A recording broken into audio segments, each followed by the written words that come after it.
Another stare down, another showdown for another Drake. Both teams tied at 2-2, but look at the shades of Drake claimed by either side. The first two from Gen.G, but both Ocean Drakes since then claimed by T1. They've had the control as the game has gone on. Gen.G though, first into the bot side river.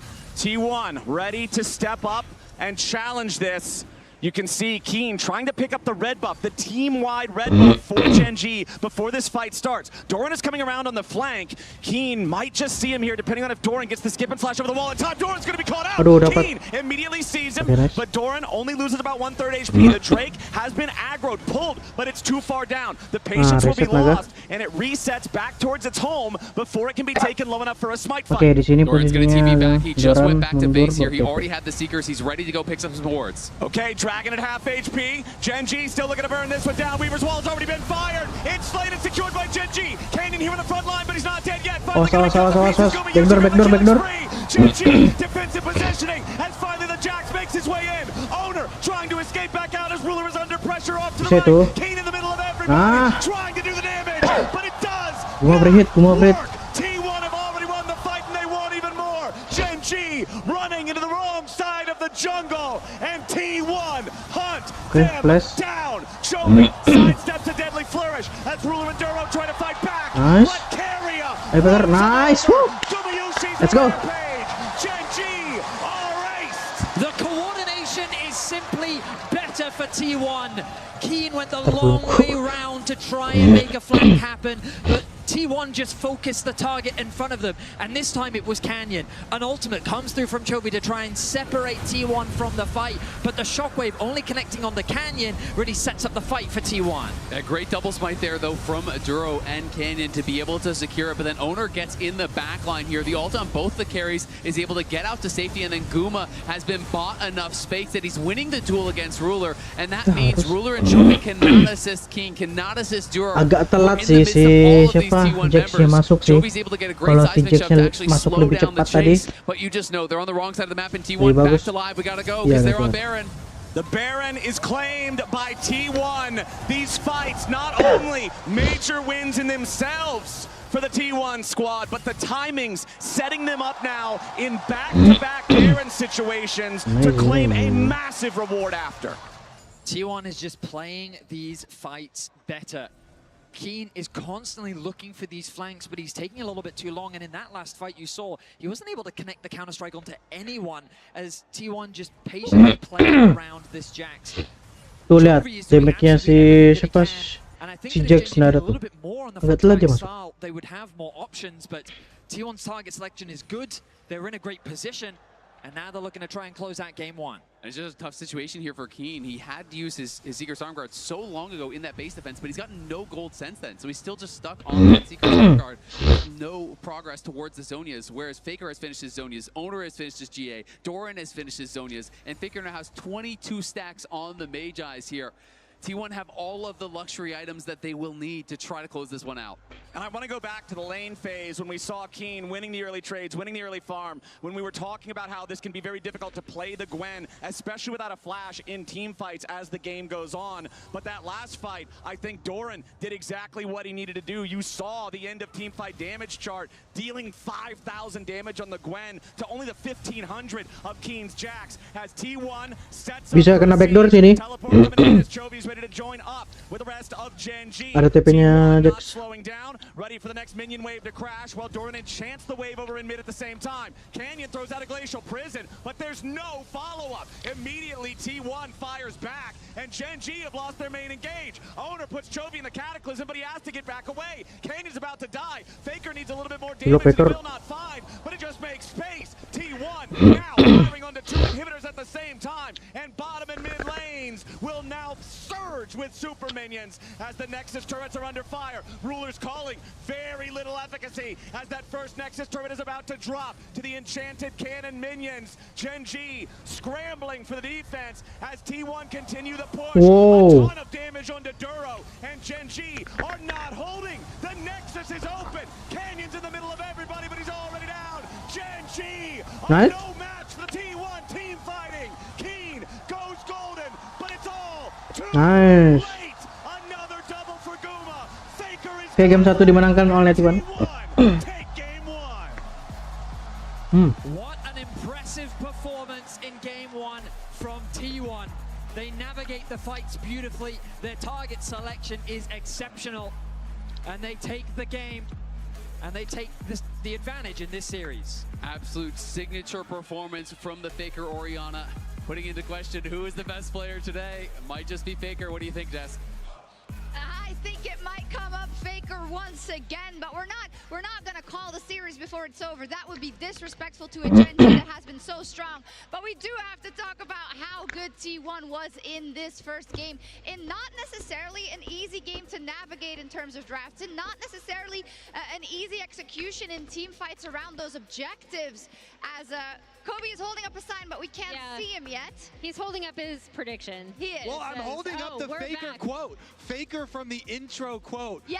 Always goes hard, but he said, "We are back." And that moment by the Otacon fight, Shocks, where they had just lost it and it looked like T1 were going to get run out of Summoner's Rift, he finds a shockwave to keep them in it, and then they're able to turn that into the entire Sungguh fenomenal. So after that MSI Chronicler, it's been these kind of one-offs that have turned around the whole game, right? I'm thinking back to Ruler's Dragon Steel, for instance, but also this, where he gets the 2 members on the edge of the shockwave, and it actually influences so much.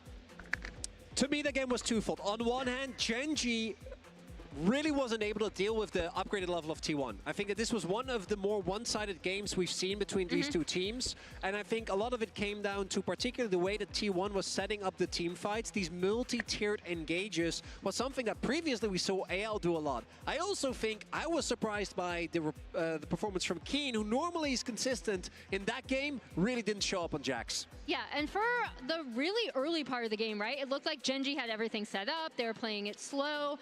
But thanks to the reliable Cisco network, T1 get a pick, mid, and 2 towers with the Herald. So they actually did, Gen G, that is, end up trading this Herald for pressure on the bot side. Guess what? T1 recognized we can just pop Herald mid, race you to try to get first turret.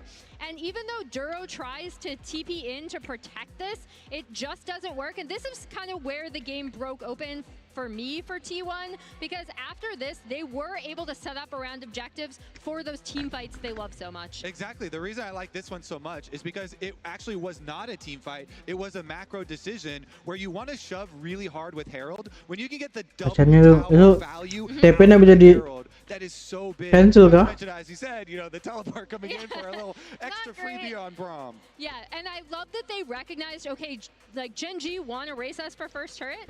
That's fine. Like, they're trying this cross-map play. This came up huge. And Gen G, they were looking for solutions, I want to say, because even though they had the early Dragon advantage, that turned all the way T1 as the game continued. And I want to take a look at this moment where Canyon really feels like he has to go in and steal it. He has to, otherwise the game is gone. And this is not something, this is what I was referring to, we see often from Gen G, because they are disjointed. Keen going in there as deep as he does in particular, when Chovy is clearly trying to set up a slower play, is something that they need to fix going into game 2. Yeah, look at the mini-map right now.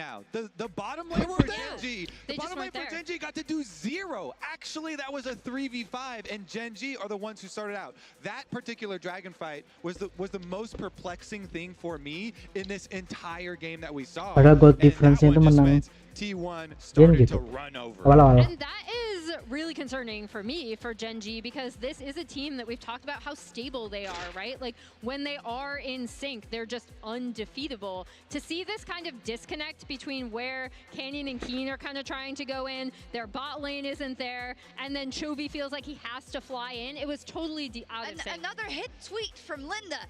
She just keeps it coming. She keeps on coming. Gelo, emang yang paling 2,808 days since T1 and Gen G tetap di tim adalah Ruler dan Faker, benar-benar. Samsung did become Gen G, and Ruler and Faker were both there. And even though Ruler left, the fact that Gen G, as soon as it was clear was coming back to the LCK, immediately went back to this team. These two players, as highlighted, they aren't just still at the team, which in of itself kalau Rox Tiger itu jadi apa sekarang ya? Top tier, they're at a finals. They are, and somehow Faker is performing even better than that. It's insane to see. Hopefully we get a lot of games between these two teams, but there's no better time than MSI Finals to upgrade your browser. Opera GX is handing out limited drops just for watching. Official champion themes to reskin your browser and a Riot Hub where you can watch MSI without tabbing out like it's 2012. It doesn't flame out, crash out, or steal your RAM, and yeah, the tabs glow. Upgrade to the gaming browser, download Opera GX, and we're gonna go to a quick break so you can do that right now. Oke. Kalau copyright kita usin.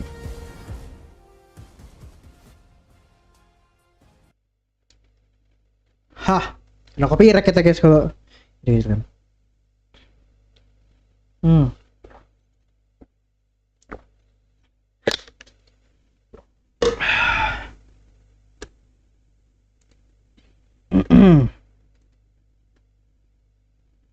Mana itu?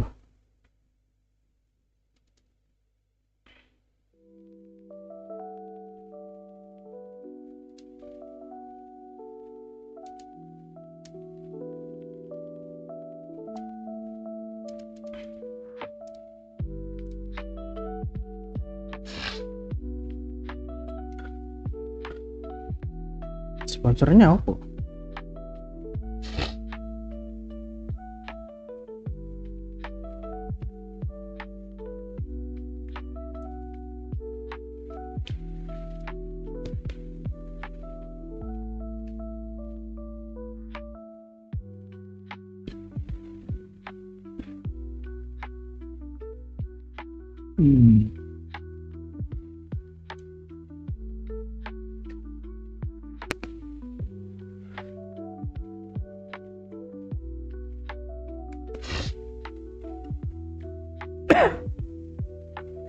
Tapi kayaknya nggak bisa nonton sampai siang deh aku deh, karena siang harus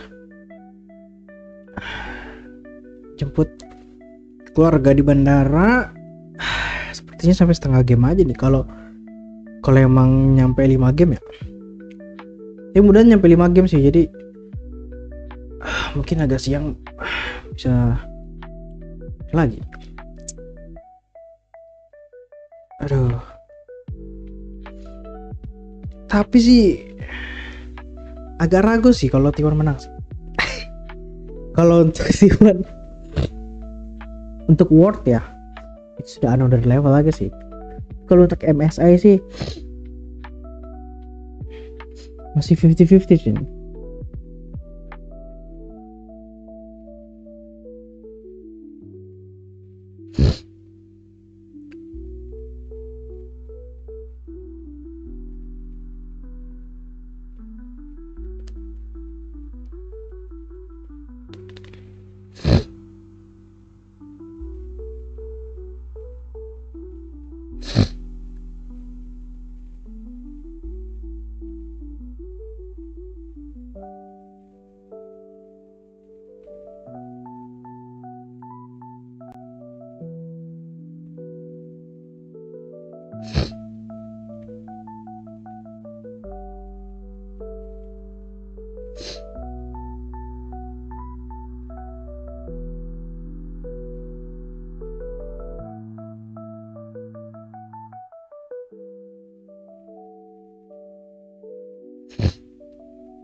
Berapa menit?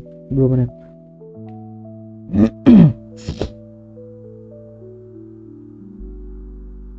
EWC Esport World Cup. Oh EWC di Riyadh lah. Kemarin di Riyadh juga kah?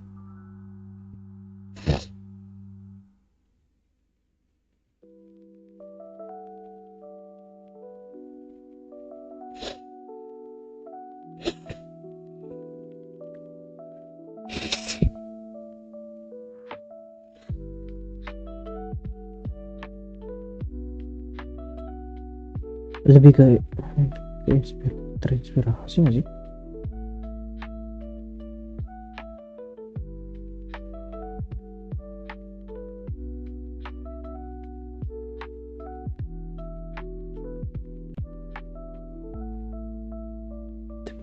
Tapi sama sih.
Tut.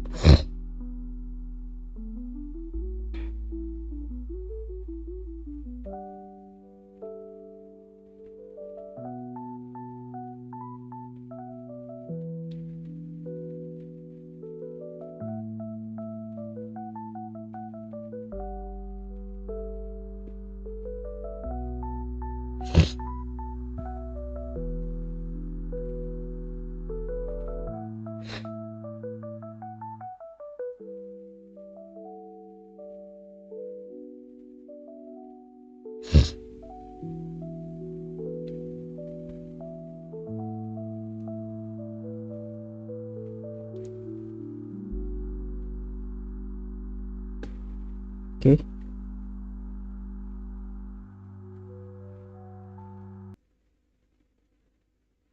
Fights, T1 simply executed better, and they were able to outperform Gen.G, who I do think need to slow the game down a little bit in terms of how they approach these fights. Absolutely agree. I mean, draft is so interesting because, to me, draft is kind of like a force multiplier, right? It can build you an advantage, but it cannot win you the game.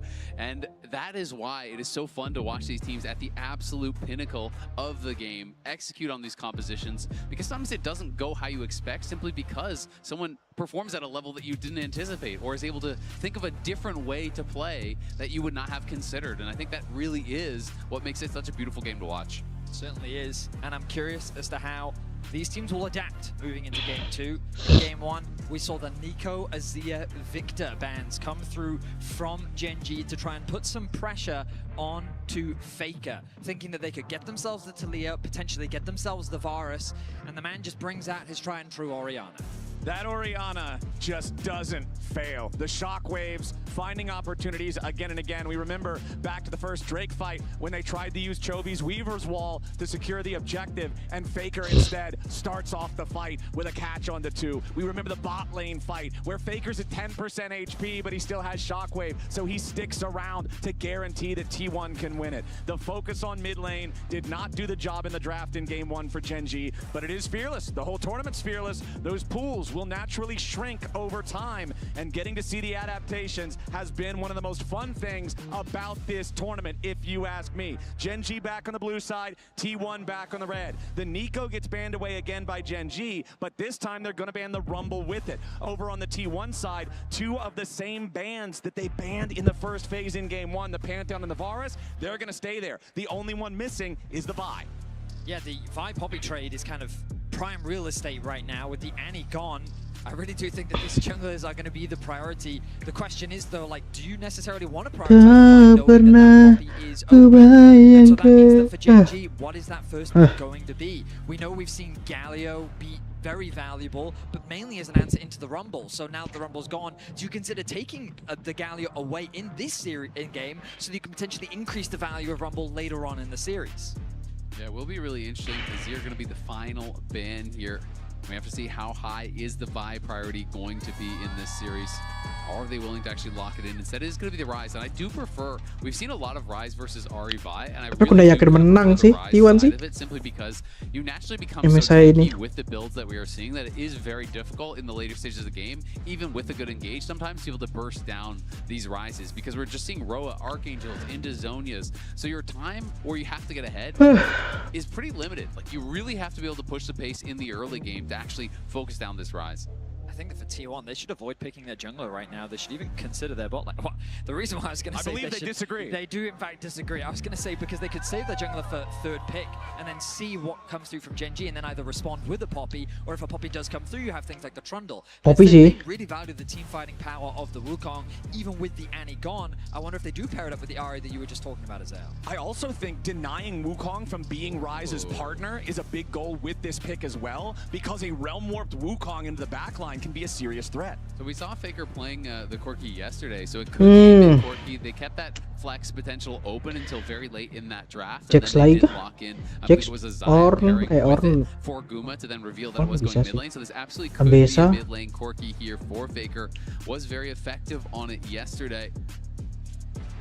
Now the question is, do we have matching roles? Oh, fine. Vi has been very high priority in the LCK.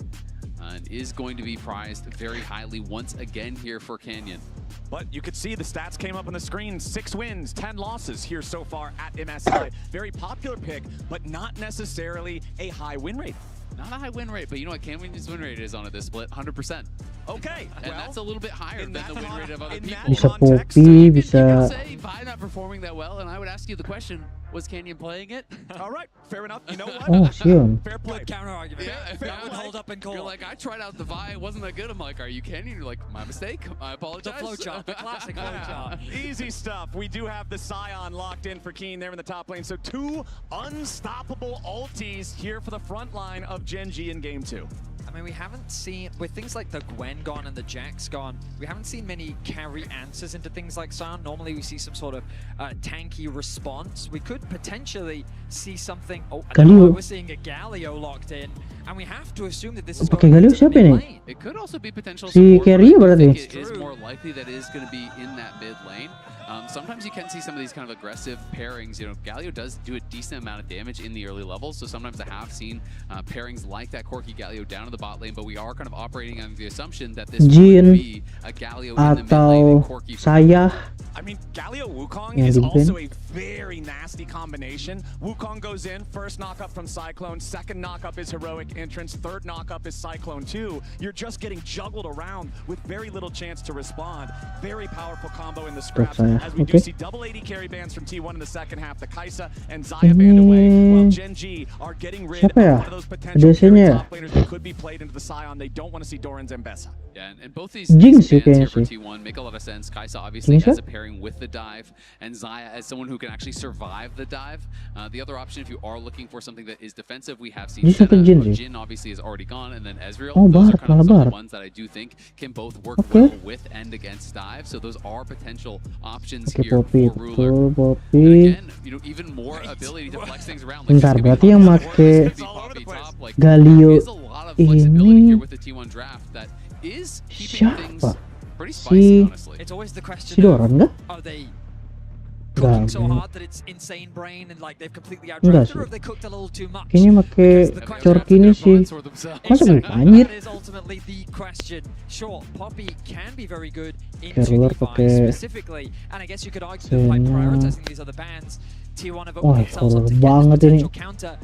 Gen G just rounding things out with a Ini little bit more scaling. Gen G Senna ini in the bot side of the map with full agresif engage ini. from the Nautilus means that they've got Game-game good ini. CC, good front to back, and good late game insurance. Yeah, I actually really like it. As you said, you know, good front to back does help. You know, with the dive, you know, you're sending in that Vi, the Scion, the Nautilus into the back line here, and it's gonna be Camille in the top lane. Doran had a spectacular performance, I remember, from the playoffs here, you know, in the MSI qualifier, stole an Otacon away with the primed Q3 on the Camille, was really sick. So it will be Poppy support, it will be Faker playing the Galio mid. But again, Ruler on 100% win rate, Senna. Canyon on 100% win rate, Vi. I mean, Gen G wins a lot, so they have some pretty good win rates, but I feel like this comp for Gen G is absolute comfort. I was really hoping we'd have a little bit more time to talk about the potential Camille, because we were just kind of fishing about it, looking at the potential picks that Doran could go for Azael, and then just like that, he slams it. The moment that fifth pick was available, they lock in this Camille. Galio Camille, I mean, this combo has been around for so long in League now. It gives you so much backline dive access, and we thought that Gen G's composition was about the dive. Well, T1 said, you know what, we'll do you one better. You try to dive us, not only do we have ways to dive back, but we've also got the Galio to assist with the dive, or to provide peel.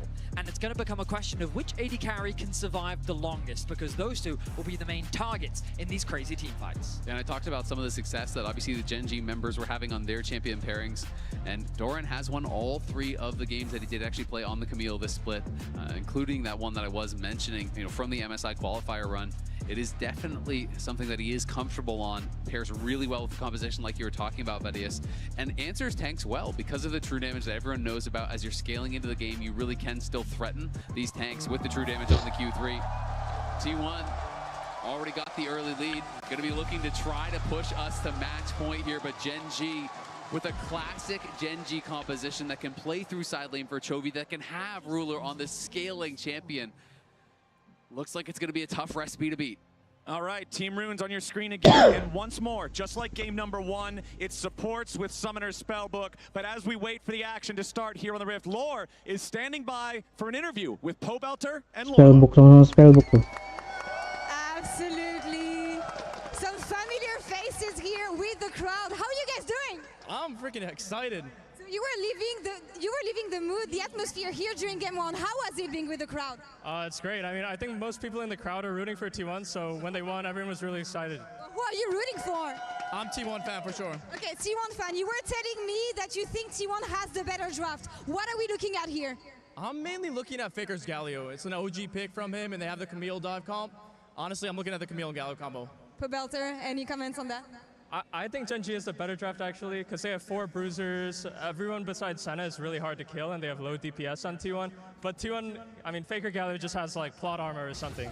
Alright, let's see how this one goes, guys. Thank Ini you so betul sih much. tadi. Casters, Combo antara Camille sama Galio nih. Remember just last year at the World Finals, Game 5 against BLG, Faker's Galio surviving in impossible situations. This guy is so good on this champion, and we will see if he can pull it off here against the Gen G comp. The beauty of hearing both of them talk about the draft just goes back to what Azael was saying, with compositions largely being amplifiers rather than definers. And it's just great to hear that converse opinions about the draft, the strength and weaknesses of both sides, and ultimately with the teams of this caliber, it's going to come down to execution. It absolutely is, and it's always something really funny to me when I would do interviews with coaches, and I talk to both coaches, and both of them are like, yeah, we absolutely crushed the draft. These other guys didn't even see any of our picks coming. It's embarrassing. And then you go talk to the other coach, and they're like, can you believe they picked that? That's terrible. Like, what were they doing? And so even at the highest level, people have such diverging opinions on what is more important. Is it scaling? Is it side laning? Should you be playing for engage? Should you be playing for, you know, champions that have early dominance? And so it does make it so interesting, and it makes drafting so difficult for these coaches, where I feel like they've been able to shine more than ever because of Fearless and because the complexity has been ramped up in the draft so much as a result. And we've also seen teams struggle, especially in those game 5s when that pool really does get pinched. Of course, we're a very long ways away from that. But Sion, so far at MSI, it does feel like few teams have found effective answers into the champion. He feels so stalwart in his matchup. He feels so safe, just the way that he passively generates HP and becomes this immovable force. Doran already feeling that pressure in the early lane. Exactly. I mean, it has a lot of AoE wave clear. You can actually be an early lane bully. You scale very well. Like, he is just a strong champion. But these two teams are incredibly familiar with each other. They have matched up so many times. This is T1 versus Gen G this year.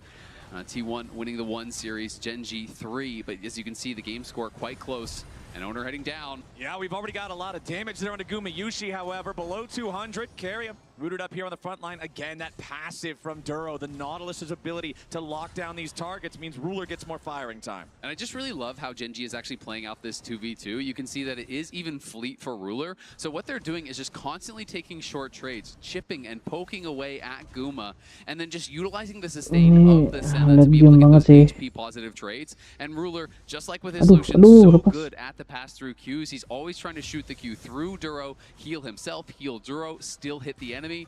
And it does make it so Senna can really kind of grind you down. It is not a champion that you hit one hook and you just kill someone. Right. It is really about the slow advantages that you can build.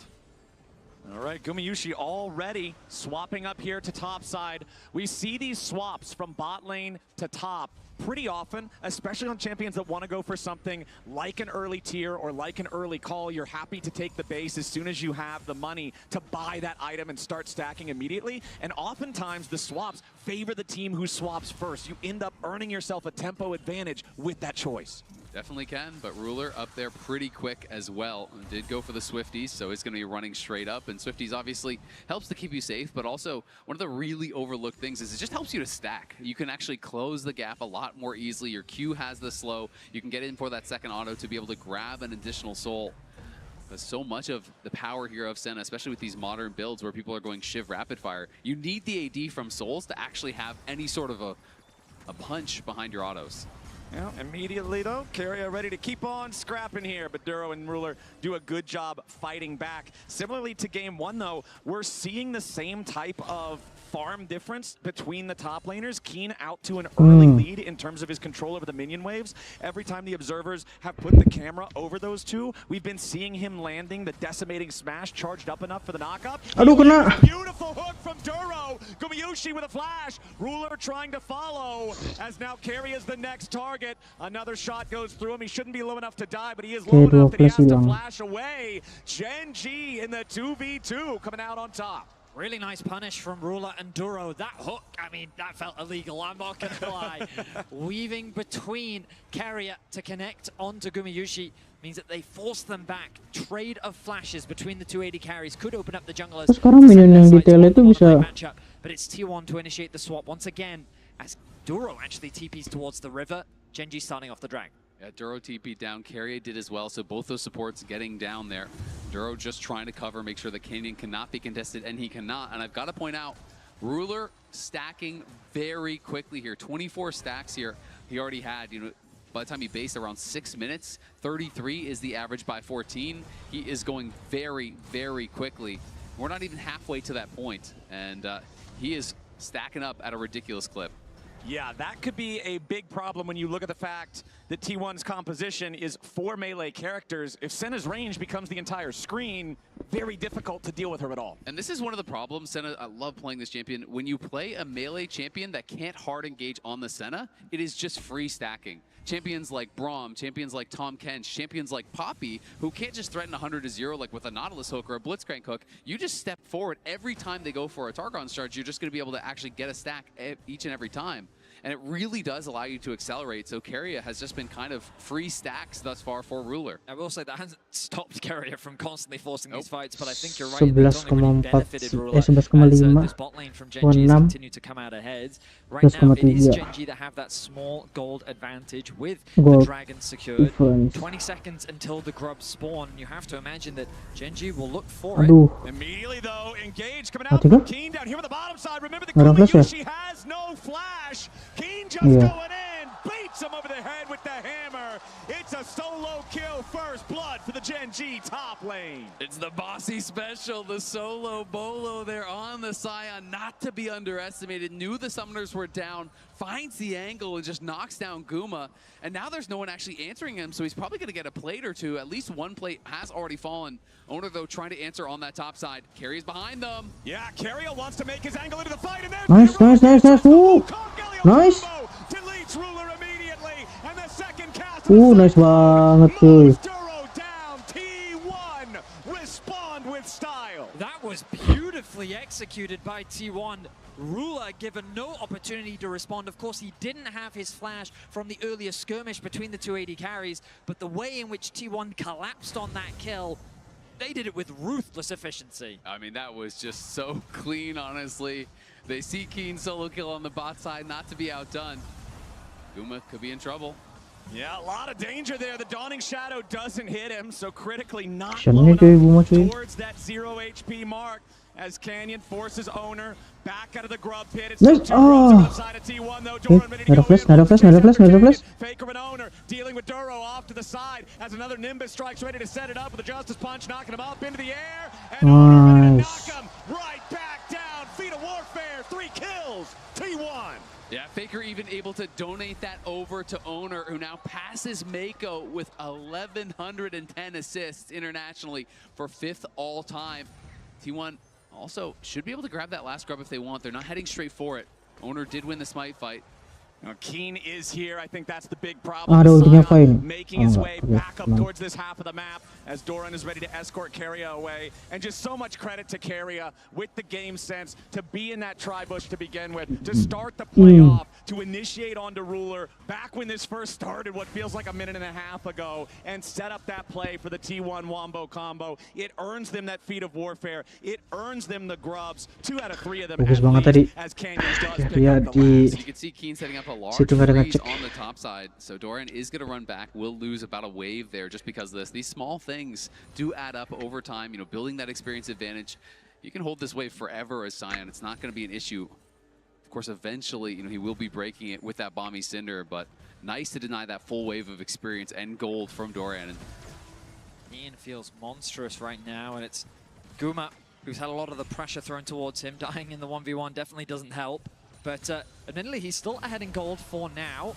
He does have a farm advantage over Ruler. I think T1 getting that kill back onto the center was very important. But Azel, you were keeping track of the stacks earlier. He's already at 36, just short of 11 minutes in. And I mean, Ruler is by far and away ahead of pace. Way ahead of pace. I mean, the average stacks at 14 is 33.7 here at MSI. So, of course, he is already a couple above that with 3 minutes to spare to meet that clip.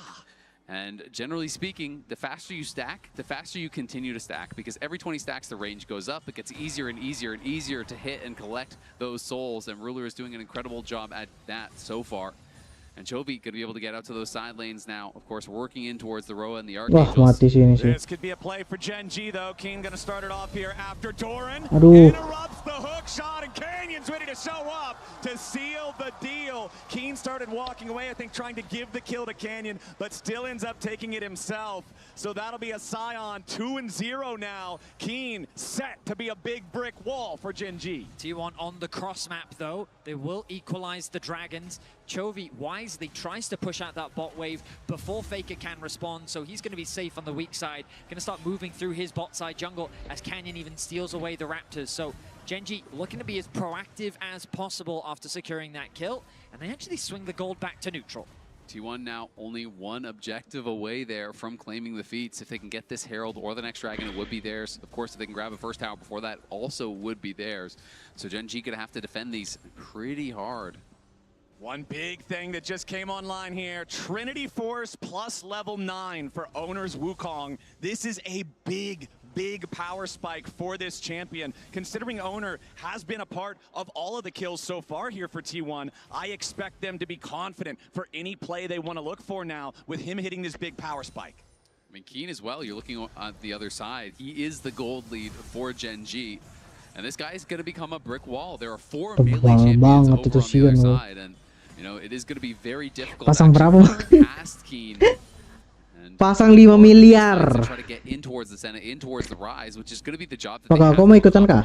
And the current game state for him this Ngebet, where namanya he tuh has his ngebet. first tank item fully completed, which has a lower price point than the very expensive Trinity Force. It's so obnoxious for Doran to try to deal with on that Camille, just with Trinity pieces into the Sunfire Aegis, as that individual gold lead for Keen is almost up to 1,000. And you can see Doran tries to kick him. He does more damage to himself. Oke, ada flash tapi. As now this could be a nice catch. Duro slammed to the wall by Carrier. One flash hilang. Forced to get away there, trying to not give away too much HP to the T1 ambush. Ikut goceng. Apa goceng? Mana berasa goceng?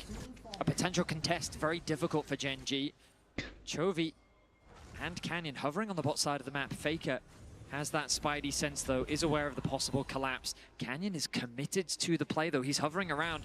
It looks like Faker is not expecting this. Okay, let's see if the Galio can get away from it. Faker does have his flash. He'll just use the taunt to make a little bit of space. He barely takes any damage at all. Now Carry and Owner are ready to show up. There's no counterpunch available, though. Chovy and Canyon can make enough distance. They've got Duro coming up behind him. Neither side gets a whole lot of anything. As we look back up at the top lane, and it's the same story one more time. Keen has control over the 1v1 matchup. Yeah, I mean, Keen is just looking so strong right now. Doran just trying to get enough gold for a Triforce before he bases, because he doesn't want to TP back without it, but he is getting so low. With the turret, Doran almost wins the trade. I mean, he's in dive range now. He's got to be so careful. If Keen hits him with an ult, he's going to die.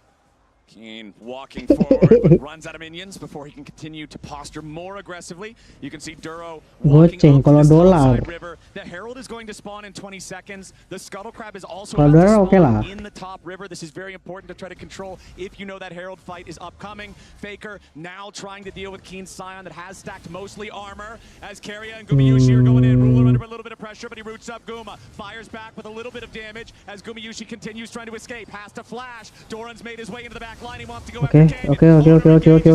Nice ulti dari Kamil. Mati Canyon mati. Tapi kata Kamil. A close exchange, but it's T1 that get themselves the kill onto Canyon. Guma was forced to flash very early because of his positioning. Ooh, bye. For Doran. Aduh. Ish. Ish. opportunity to make an aggressive move. You can see the blue pings coming out in this top side Hilang river. semua itu langsung flash itu. Buset. Canyon is now back on the map. He's running up towards the objective, and the rest of Gen G are happy to start this up. Yeah, this is going to be so big. I mean, not only do you deny the objective from T1, but it almost guarantees you the first tower as well. You can see that top lane tower is already a little bit low. So is the bot lane one. Keen has had the push non-stop. And as a result, this could mean feats of strength go the way of Gen G. We'll see if they can actually claim it. They would need first tower plus one additional objective.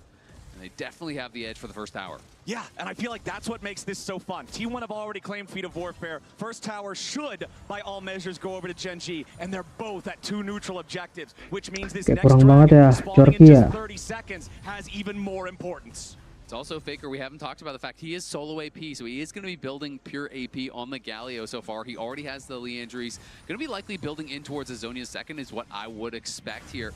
Just to be able to go in for those aggressive plays, flash on the backline, have that stasis to stay safe. Because they need to be able to pressure Ruler and Chovy in these fights, or they're just not going to have success. Braun finally ticking over to level 11, but also that Leandry's just doing wonders into all the HP that Keen has built for himself, meaning that these side lanes are a little T1 ini benar-benar nyiapkan ward buat backdoor lagi nih. Nggak kelihatan lagi. Buat naga tuh. Nih. Warding tuh. Ada lagi kah? Kali To make sure that he doesn't get caught out here. Not too worried about Chovy's rise with nobody else in range to back it up, but it is still the bottom side river control that belongs to T1. Already, they started up the Drake, they pulled it out. Owner taking care of that one alongside Aduh, mati, aduh. It's Canyon ready to start it, Chovy ready to finish it. Mundur lah terpaksa. Have lost their top laner, and Gen G get the Padahal job TP-nya done buat before the Drake can be claimed. buat Faker itu di belakang situ padahal. Now automatically Bagus take sudah control padahal. over the river. T1 is forced to retreat, and the objective will go to Gen G. T1 win a fight in mid lane, but Gen G find a pick onto Doran. Bot side of the Oke, map, 4 sama, T1 nice. have Skor priority 4 sama. over the dragon, but Gen G find a Janganlah pick T1 yang onto menang Doran. terus. Their game plan is very 5 much game to lah. punish this Camille at every opportunity, and it is working. They now lead in dragons, they secure that feat of warfare, and they are so close to securing the first tower of the game. And I just think it's so intelligent because the Camille is such a core piece of this composition. It's not just about a 1v1 or anything like that. A lot of their success depends upon Doran being strong enough to fly into the backline here with Owner and Faker's ult over the top to be able to knock down these carries. And they're putting Doran in a spot where he is just constantly on the back foot. Gen G going to be able to take this tower, you have to think, no problem. They don't even have to use the Herald to do it. And that is fantastic. That is going to be the feats of strength there for Gen G. So they get the upgraded boots. They have the side lane advantage here for Chovy. And they are looking really strong. And remember what I said last game, feats of strength with immobile carries just feels that much better. When you look at Senna, when you look at Rise, they're both just running. And now Gen G can get them where they need to be even faster. 1,500 gold lead for the LCK #1 seed. As Keen will face check into a brush. I don't think he's ever really worried about doing that. We'll see though if T1 can punish. They try to tebal banget. flash away as Ruler's trying to back him up here with the dawning shadow. Tons of damage on the Tebal side. banget, bejir. Keen's gonna die, but now he's dead. Nice. Nice ulti. Try to Carry disengage. Gen G looking to fire back, but they won't find. Here comes Duro. Ruler's got the Aduh, first mati kill sih. to Owner as Faker tries to get away, but the Justice Punch will find no escape. A double kill to Chovy's Rise as Doran and Gumayushi. Mau nggak mau mundur ke belakang. Canyon doesn't want to let him, and he's still looking for a little bit more. Nice. Doran and Gumayushi Nice. getting out of that one as Canyon still seeing if there's an opportunity here. He has the ulti if Guma sticks around, but he won't. He bounced over the wall. He gets back to the safety of the base. The fight for Gen G as they are so hungry for even more. This fight started by their blue buff. It ended in T1's base. Absolute insanity there as Duro even hops into the Herald, gets 3, if not 4 knockups driving through the entire T1 team there. They did knock down Keen, but it took them so long. It took them so many resources and so many players to be able to do it that it bought time for the rest of Gen G to arrive and turn around that fight. I think you summarized it perfectly, Azael. Once they'd used all those resources, they were forced to retreat, and Gen G just hunted them down, pick after pick. A healthy gold lead is now what they sit on as the fight for the Scuttle Crab. Oke, dapat. Keen might be really hard to kill, but he's not a very effective crabber at this point in the game. Arkan. 187 Lihat ini duel Arkanan. HP on this Scion though, and it takes forever to bring him down. So it comes back to what Azel was saying. All of Bagus banget sih ultinya si Kere tadi ngebuang si. was used, he flashes away. There's that multi-man knock-up, but they eventually get that kill. But at this point on the re-engage, bagus banget Genji's in a ultinya. better position. Exactly, and Duro, he gets choked out of the fight. He realizes, you know what? I can still be involved. Look at this, drives through everyone on T1. Let's count the knockups. 1. He hits 2, he hits 3 as well onto Keria and Doran. That was crazy. We're on Otacon though. We're going to keep going. We're already back to live and the Otacon's halfway dead. Oke, sudah satu TP. Oke, nah war. Langsung Faker ulti. Awas Fai-nya. Fai. Oke, mundur sih. Kalah sih. Ah, yang masuk cuma satu. Hah? Loh. Kenapa itu? Heh. Loh. Hah?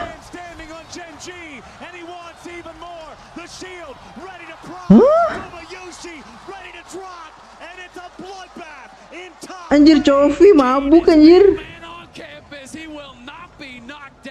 What a fight there from T1. It looked like it was going to be all Gen G, but they got a little bit too excited, went a little bit too aggressive. The early part of the fight went fantastic for them. As Dorian goes in on Chovy, gets chunked down incredibly low from the focus fire, and Ruler is just kiting it out alongside Chovy. With the carries unthreatened here from Gen G, I was thinking this was going to be a slow fight, but it was going to be theirs. And carriers pop. Sumpah ini ulti, aduh. Nah, aduh, kalau tadi si Sionnya ikut. And what happened there? Keen thought he was in the realm war.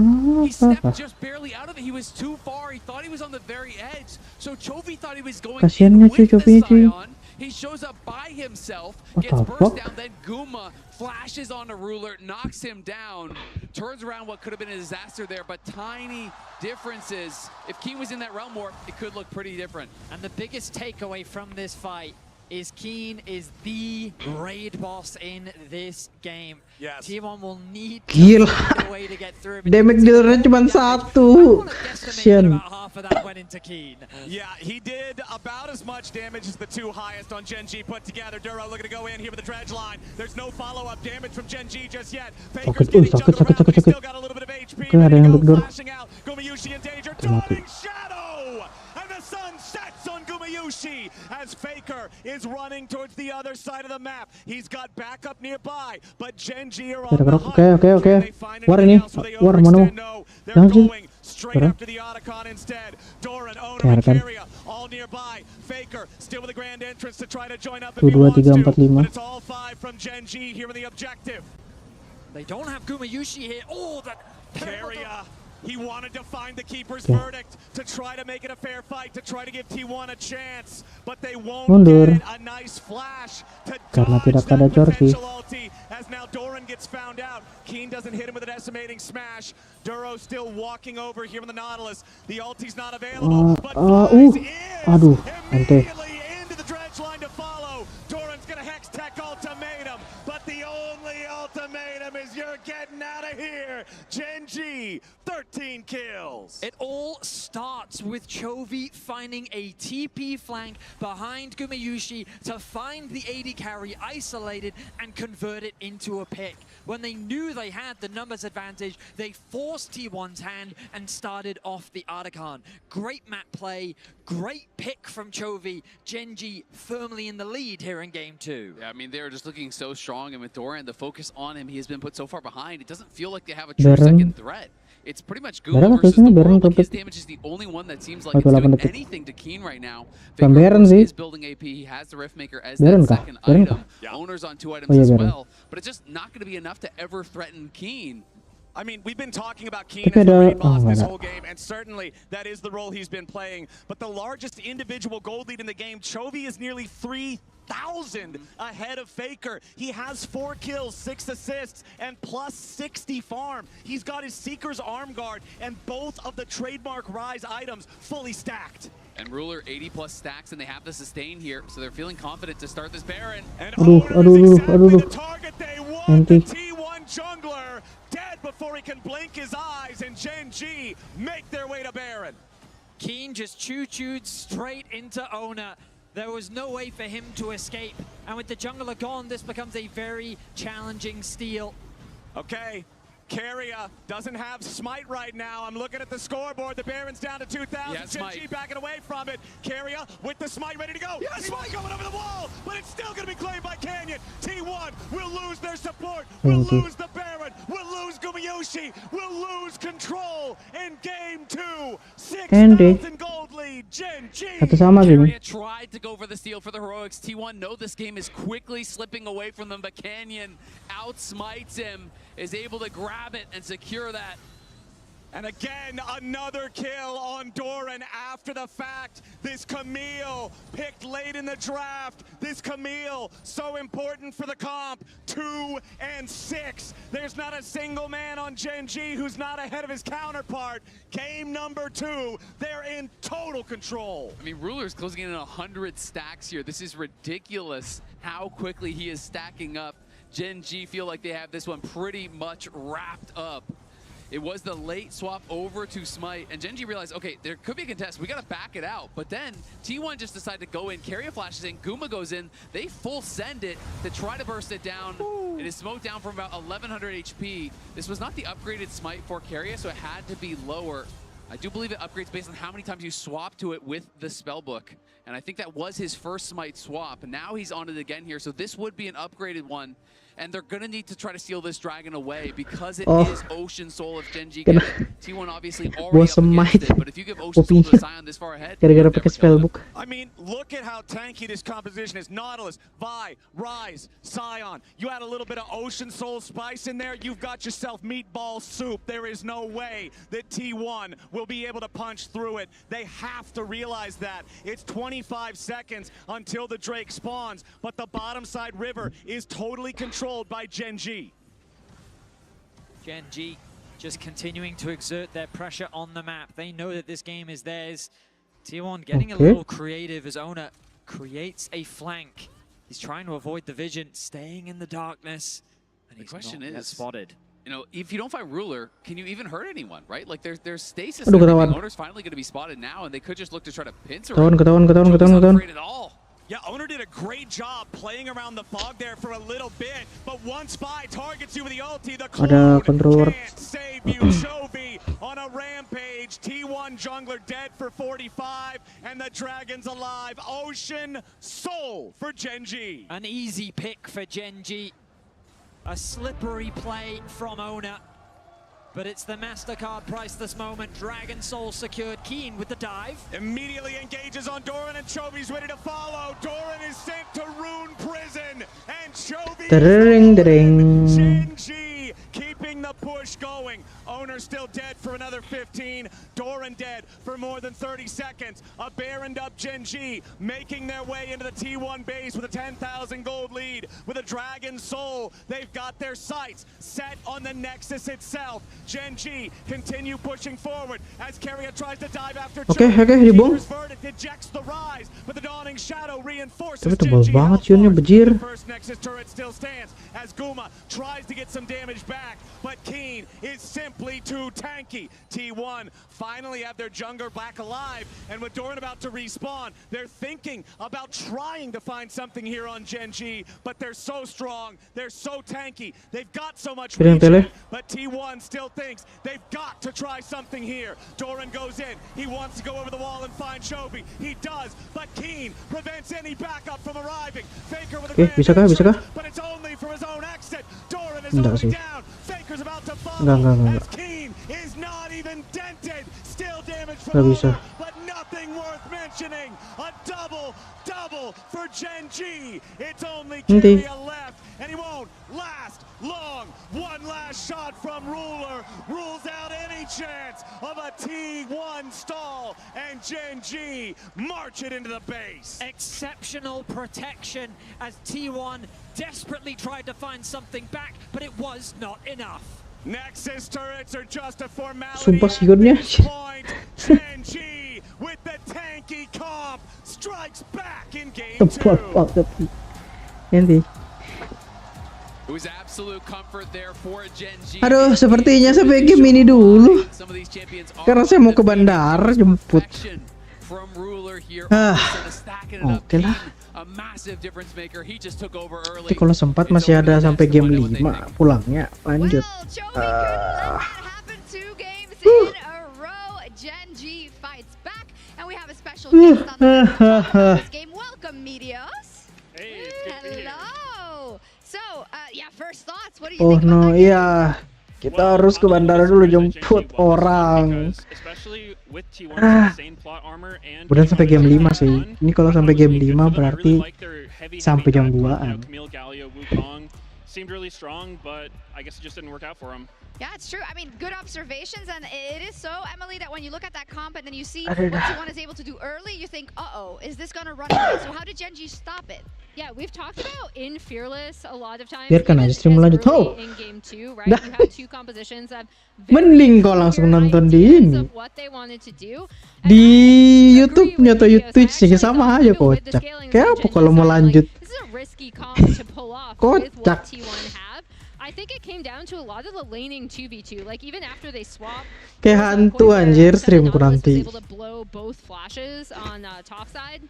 Then Ruler stacking, Kayak hantu tuh for anyone hantu who was ah. tracking, Senna stacking was like mega accelerated throughout this entire game. And that ended up being really Tahu nanti aku udah ada di sini ada yang ngomong kan menemukan penampakan bro. They needed this little bit of bridge to allow Chovy and Ruler to scale a bit. And Keen in this one had massive plays early on the Scion. You know, a lot of these swaps, he was coming out ahead, and then he got this solo kill onto Guma, and then he had the play up on top side as well, interrupting Keen to allow for that gank to work as he was about to escape. Yeah, Medios looks like a lot of the top laners you used to play with, right? That good? Yeah, more or less. You know, I played with some Korean imports. A lot of them are really good, but I was super impressed by Keen this game. I was a little bit surprised that Doran opted for Camille and Sion, just because when I think of these two players, I don't think of Doran as the guy who's going to like gap Keen in one of these harder matchups where you have to like really outplay your opponent. And Keen was just so solid on the Sion.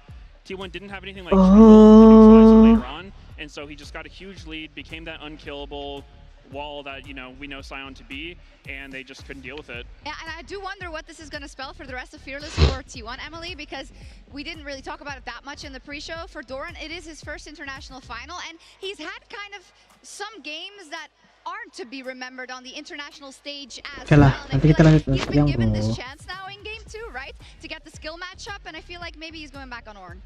I mean, who knows? This too is Doran, as I know Chronicler would say as well. Like, you see all sides of Doran throughout LCK. We've seen all sides of Doran here at this event. I think the big difference to me is that he's been able to recover really well, and I do think it speaks to how he's been able to integrate onto this T1 team.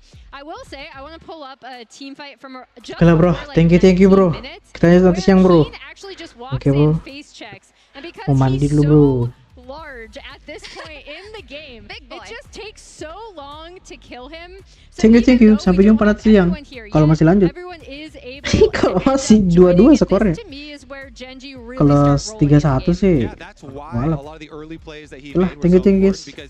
Sampai nanti siang. Bye-bye. Of the Genji gold leader early on, almost all of it, and that allowed him to be so tanky there, you know, soaking up so much for T1, allowing them to get some of this money onto their carries that they needed in the chase down. Even though he died, so much value there. Yeah, Senna scaling is sometimes fake. It depends on who's playing. Like when Ruler's playing, it really doesn't matter. Sometimes it's real. And sometimes it is absolutely real. So, Chovy then, Meteos, of course, this is the mid lane.